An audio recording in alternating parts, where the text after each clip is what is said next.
first verdict was really $700.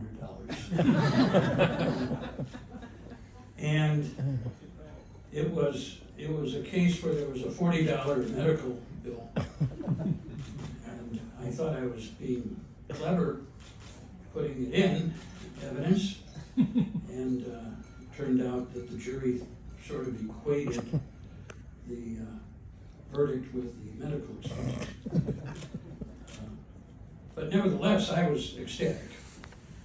I got back to the office. The receptionist says, Mr. Corboy wants to see you right away. And I'm thinking, this is great. He's going to tell me when the parade is.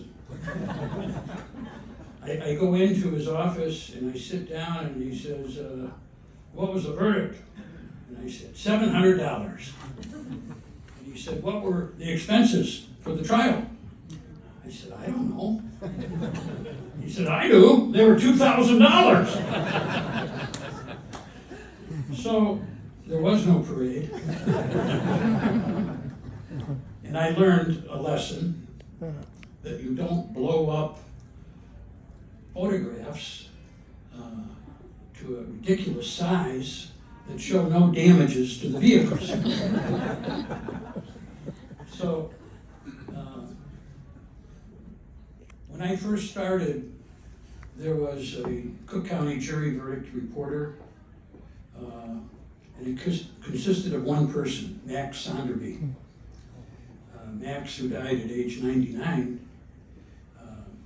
had the verdict reporter, and it was great. It was gossipy.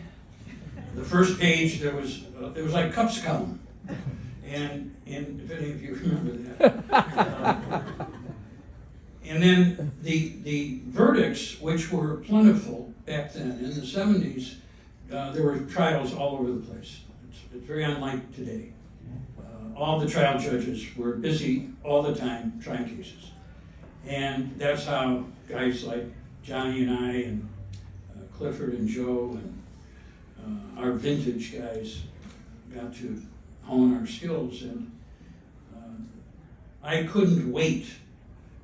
It was required reading. Now remember, we didn't have any of the social stuff that is so prevalent today. So that was our social network, Max's column. And I couldn't wait to get in there, and then I get in there with my $700 case. But at any rate, he started that in 1959. It went till 1991 when the Law Bulletin Media Company took over. And since then,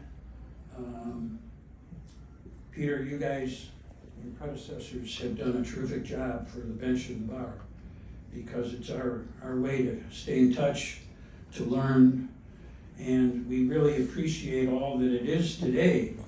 We can learn what experts have testified in what trials, what our opponents have done quite easily, and then keeping abreast of the law on a current basis.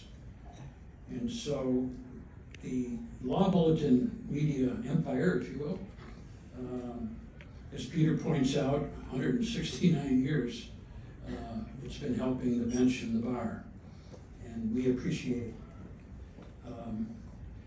I told John Leonard when he called me that I'm happy to accept this, but I do so because of my respect for John Leonard and you, Peter, and Bernie Judge, God bless his soul, along with John Flynn Rooney, who started his career not with the Law Bulletin but with Corboy Demetrio. And it's guys like that who have made the Law Bulletin what it is. Abe Marovitz was a mentor of mine, and just a prince of a guy. And he taught us many little ditties, one of them being, never forget to remember. And remember, I do. I've had some magnificent opponents over the years who aren't with us tonight. Tom Tobin, Tom Bridgeman, Dick French. These are guys that were trial lawyers. And I miss them, and I wish they could be here to impart wisdom to all of us.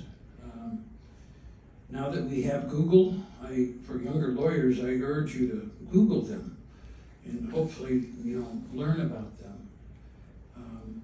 We have to learn about the lawyers and judges whose shoulders we've stood on. And we can never forget them. And I'm hopeful that that's the case. I know I won't forget most of them, including Corboy himself. So at any rate, on behalf of my family, who I have great gratitude for, the colleagues I've had over the years at C&D, and yes, it's been 50 years, both lawyers and staff, I express my gratitude to them and appreciation.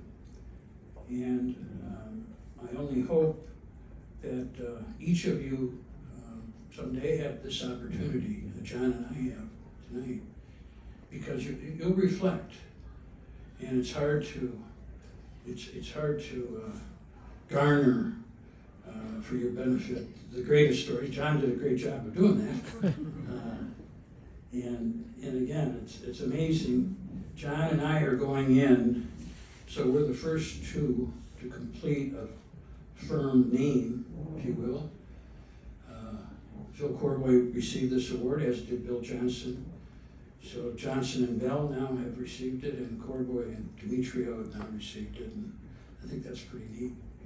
So at any rate, if I were to list all the judges who have been special over the years, I'd be here till midnight, and I'm not going to do that. I just will say this, though. I have involved myself in judicial retention from the beginning of my career because it's important. Our judges need our help, and I encourage all of you, if you get the opportunity, to get involved in the process, to protect our judges and to make sure they get retained and elected when appropriate. So at any rate, with all that, I thank you, each and every one of you, for attending this event. Thank you.